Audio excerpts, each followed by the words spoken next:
क्या बात है मेरे भाई? पिछले कुछ दिनों से संत अभयदास जी की कथा के संदर्भ में कुछ विसंगतियां पैदा हुई और उन विसंगतियों के कारण आपस का विरोधाभास हुआ और विरोधाभास के कारण कुछ बातें आई हैं। वैसे तो मैं आपसे निवेदन करना चाहूँगा कि उनका एक संकल्प था कि मेरी भागवत पूरी हो। भागवत तो संपन्न हो गई थी 18 तारीख को। उसके बाद में उनको नानी बाई का मायरा और रामदेव जी की कथा करनी थी। इसी बीच कुछ प्रसंग इस प्रकार के हो गए जिसके कारण व्यवधान हुआ और उन व्यवधानों को देखते हुए जब ये विषय सरकार के पास पहुंचा और सरकार से पार्टी के पास जी तो हमारे प्रदेश अध्यक्ष आदरणीय श्री मदन राठौर जी ने हमारी 3 व्यक्तियों की एक समिति बनाई। पूज्य प्रतापपुर जी महाराज और पूज्य बालकनाथ जी महाराज और मुझे उसमें शामिल किया गया। अब वो इसलिए किया गया कि उन तीनों संत भी हैं और जनप्रतिनिधि भी हैं, ताकि हम इस सारी व्यवस्था को देख करके सभी पक्षों की बात सुन करके और ठीक रिपोर्ट पार्टी को दे देंगे। हमें अध्यक्ष जी को रिपोर्ट देनी है।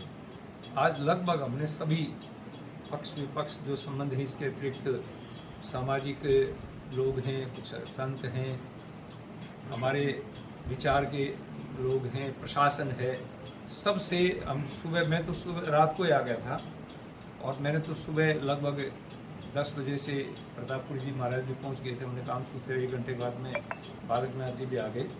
हम सुबह से इसी काम में लगे हुए हैं और मुझे लगता है कि कोई बड़ी बात नहीं है। पार्टी को तो हम रिपोर्ट भेजेंगे ही, लेकिन ये आपस के संवाद के कारण, संवाद विहीनता के कारण ही ये समस्याएं खड़ी हुई हैं और ये संवाद जो ही शुरू होगा इन समस्याओं का समाधान हो जाएगा। कोई बड़ी बात नहीं है, सब लोग एक ही परिवार के लोग हैं।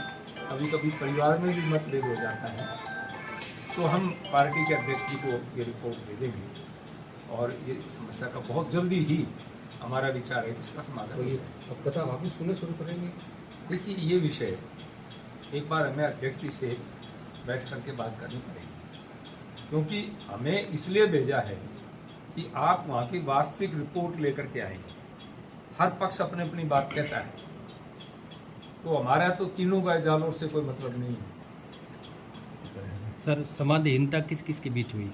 समाधीनता तो बहुत लोगों के बीच में हुई है और जो इस टीम में शामिल थे, इसमें कमेटी भी थी, इसमें संत भी थे, इसमें बहुत सारे लोग थे, सहयोगी भी थे, डोनर्स भी थे, उनमें आपस में समाधीनता हुई है और वो फिर समाध हो जाएगा, ऐसी कोई बात नहीं है। तो माननीय अध्यक्ष जी को हम रिपोर्ट देंगे। क्या ये मान लिया जाएगा मीरा जी का मायरा और भागवत कथा वापस शुरू होगी? कथाएं होंगी, कथाओं पर हमारी कोई किसी प्रकार की, ना तो सरकार का प्रतिबंध का भाव है और न ही प्रशासन का प्रतिबंध का भाव है। विचार एक ही था कि कानून व्यवस्था ठीक बनी रहे, किसी प्रकार की अराजकता न हो, यही भाव था। बाकी अगर हमारी सरकार ही कथा नहीं करवाएगी तो कौन कराएगा?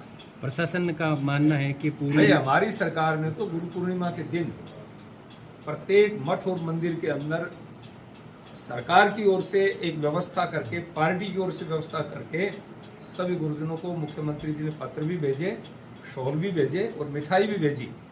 तो ऐसी सरकार आ सकती है क्या? वो सरकार जो घर बैठे संतों को, विद्वानों का सम्मान करे, क्या वो कथा में योगदान डालेगी? ऐसा कभी संभव नहीं होगा। हम इस बात के पक्ष में हैं।